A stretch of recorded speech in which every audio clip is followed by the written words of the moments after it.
Swadika, good morning and welcome to Newsline, coming live to you on NBT World and also Radio Thailand FM 88. I'm Cholapansa Narula. It's Tuesday, April 5th, 2016. Let's take a look at today's headlines.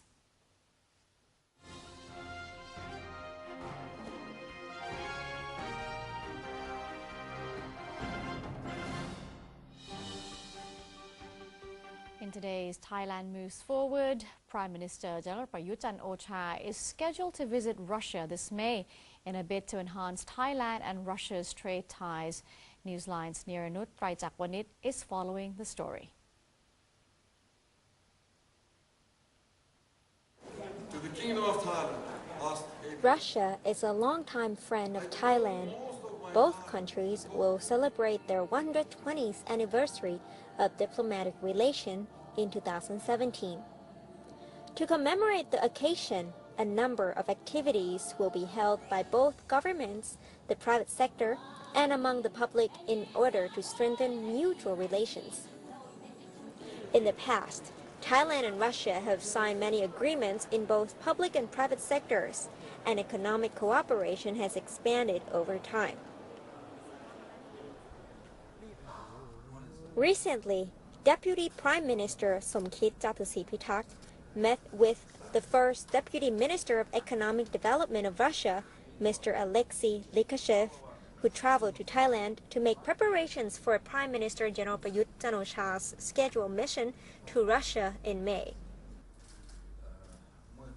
Here with me is the First Minister of Economic Development of Russia, Mr. Alexei Likashev, to talk more about Thailand's and Russia's future business cooperation and the preparation of the Prime Minister General Prayut Chan-o-cha's visit to Russia this May.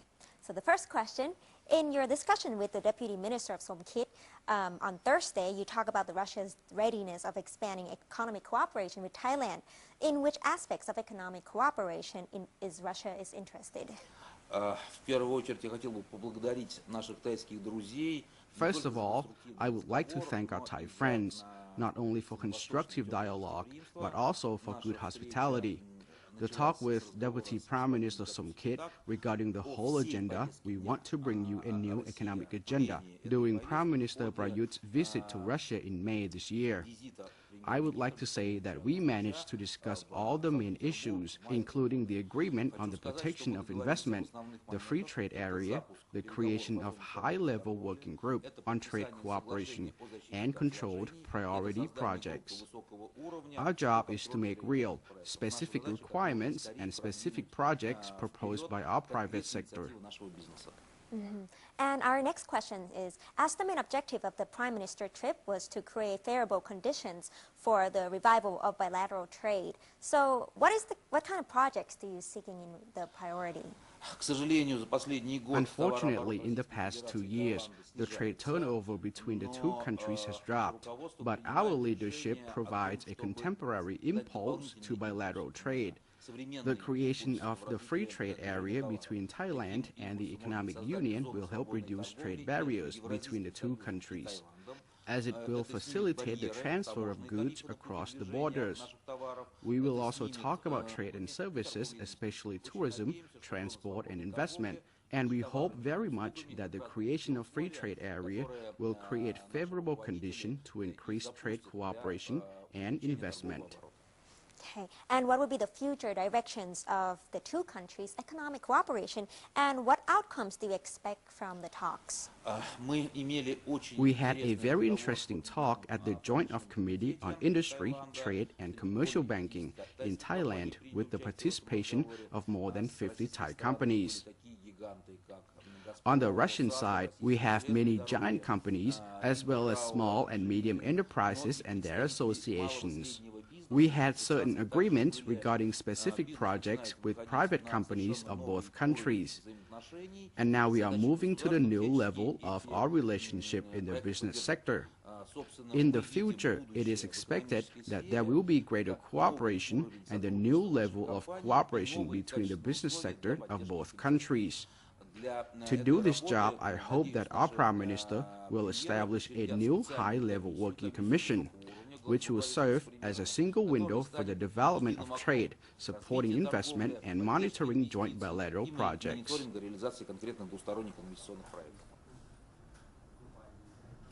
Will join with the intention of fostering trade negotiations. The main objective of the trip will be to establish new trade ties in many areas, including tourism, rail, and other technologies. I'm Niranut Traijakwanit, reporting. The government has unveiled its new attitude adjustment program for those with dissenting political opinions, while affirming that it is not a breach of civil rights. Deputy Prime Minister General Prawit Wongsuwan said the program will last between 3 to 7 days and will be carried out by the Royal Thai Army. The program will immediately enroll those deemed necessary for attitude adjustment. The results will be compiled for the program's evaluation and future adjustments. In response to suggestions that former Prime Minister General Chawrit Yongjaiyut cancelled his press conference on the threat of reshuffling public officials, General Prawit denied that any threat was made and also claimed he had not recently been in contact with the former Premier.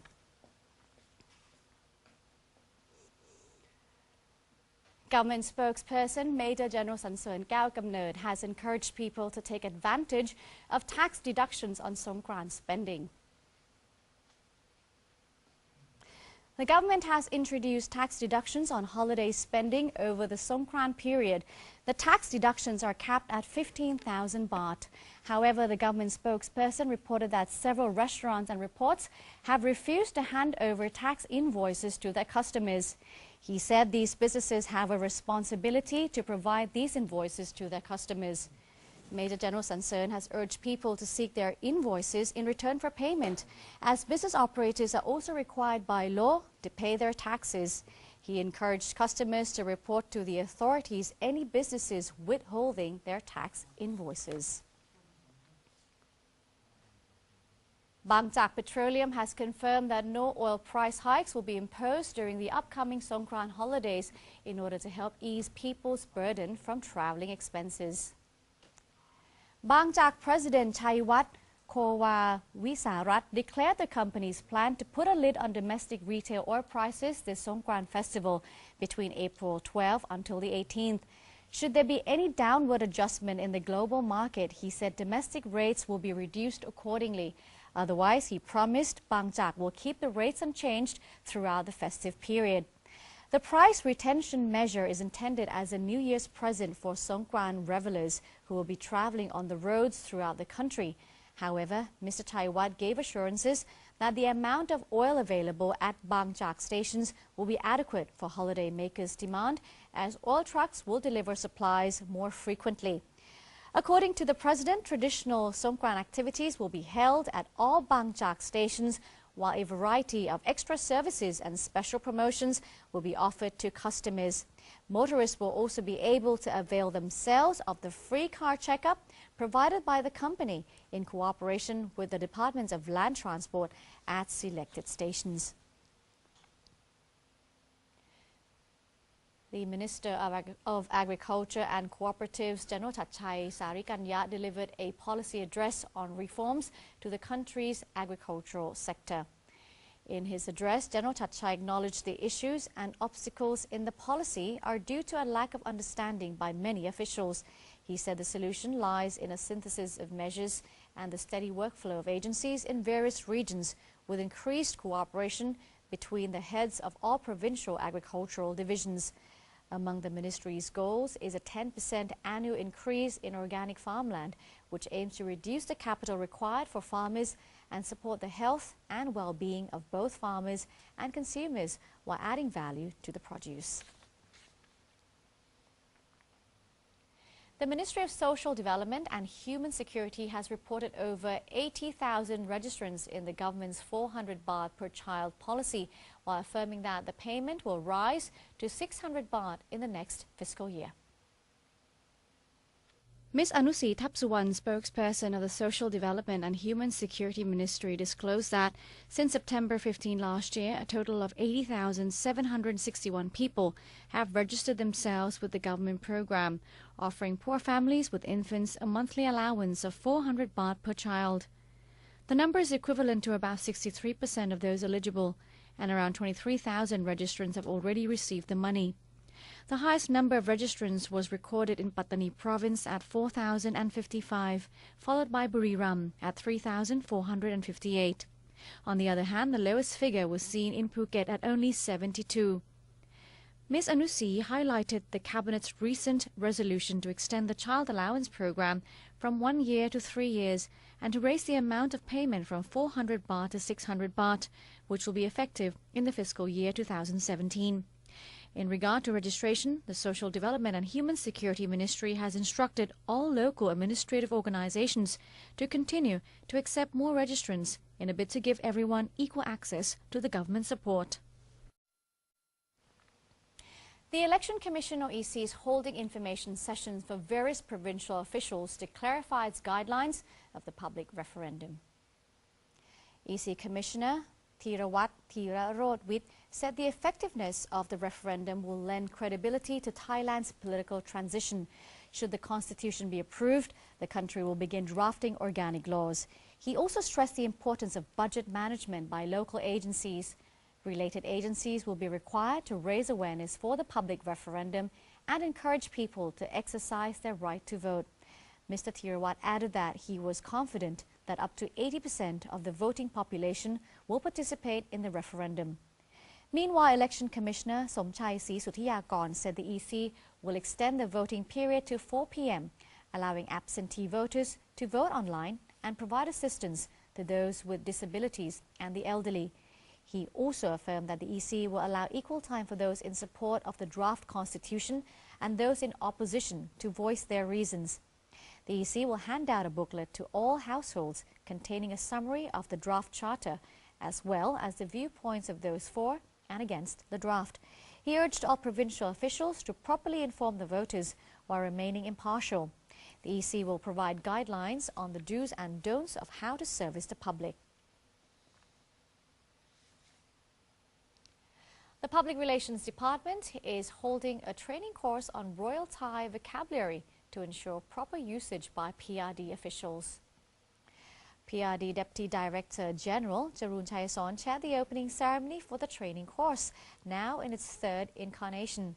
The program runs a total of 15 hours and will cover the importance of using royal vocabulary, as well as information on various ceremonial rites, palace traditions, and specific vocabulary for various occasions. The course will also hold workshops on proper pronunciation for news reading, as well as feature guest speakers with expertise in royal proceedings.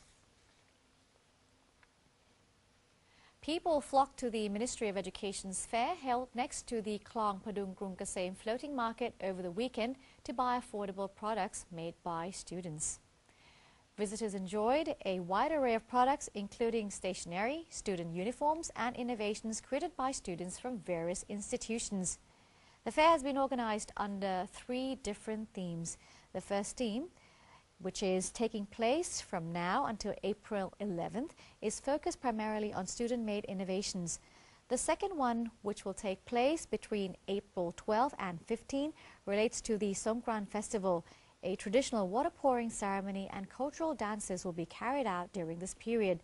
And the last theme, which is scheduled from April 16 until the 24th, will cater specifically to parents and students, with school supplies and classroom materials to be sold at reasonable prices. And that's it for Thailand Moves Forward. Up next, we have ASEAN News. We'll bring a special report on the 2nd regional dialogue on preventing illegal logging and trade of Siamese rosewood. But first, here's a look at the exchange rates and some of the commodity prices.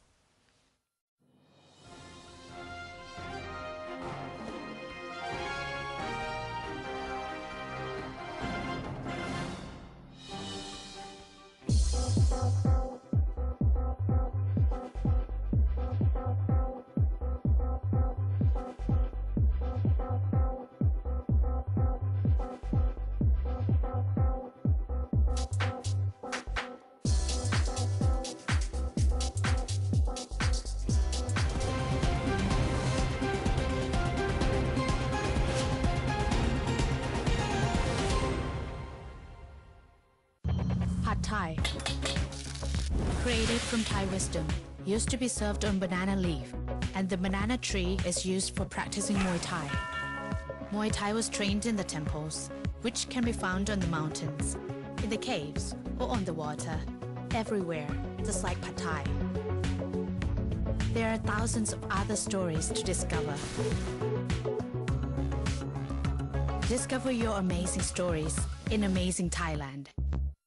ASEAN Political and Security Community. Prevent being deceived. Prevent being forced. Prevent being injured. The problem of human trafficking in children, women, and labor has been increasingly severe. Thailand and the ASEAN Intergovernmental Commission on Human Rights are working together to get rid of these problems in order to be fully accepted by the international community. One vision, one identity, one community.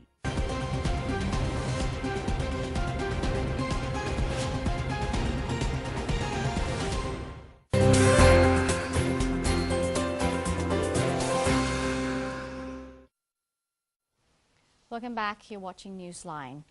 Let's take a look at the international news now. A large crowd filled the square outside Iceland's parliament building in Reykjavik to call on Prime Minister Sigmundur Gunnlaugsson to resign. According to local media, more than 10,000 people had gathered in the square, and police said they had never seen such a great number of people demonstrating.